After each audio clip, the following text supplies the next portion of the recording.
हैं खेल के मैदान से। तीसरे और फैसला कुन टी20 मैच में श्रीलंका ने पाकिस्तान को 14 रन से शिकस्त देकर सीरीज 1-1 से बराबर कर ली। श्रीलंका की जानिब से मिलने वाला 161 रन के हदफ के ताक़ुब में कौमी टीम मुकर्रर 12 ओवर्स में 8 विकेटों के नुकसान पर 140 रन बना सकी। कप्तान सलमान आगा 45 रन बनाकर टॉप स्कोरर रहे। पाकिस्तान की जानिब से मोहम्मद नवाज ने 28, ख्वाजा नाफे ने 26, साहबजादा फरहान ने 9, साइम अयूब, शादाब खान ने 6 और उस्मान ने 1 रन बनाया।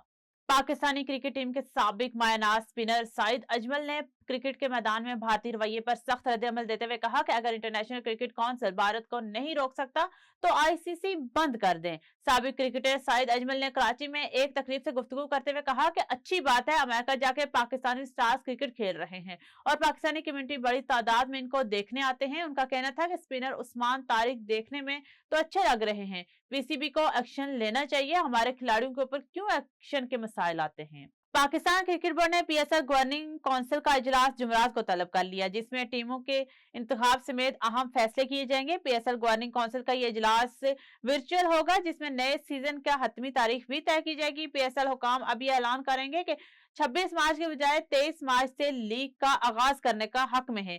खिलाड़ियों के इंतखाब का तरीकाकार और इनके पैसों में इजाफे का एजेंडा भी हिस्सा होगा।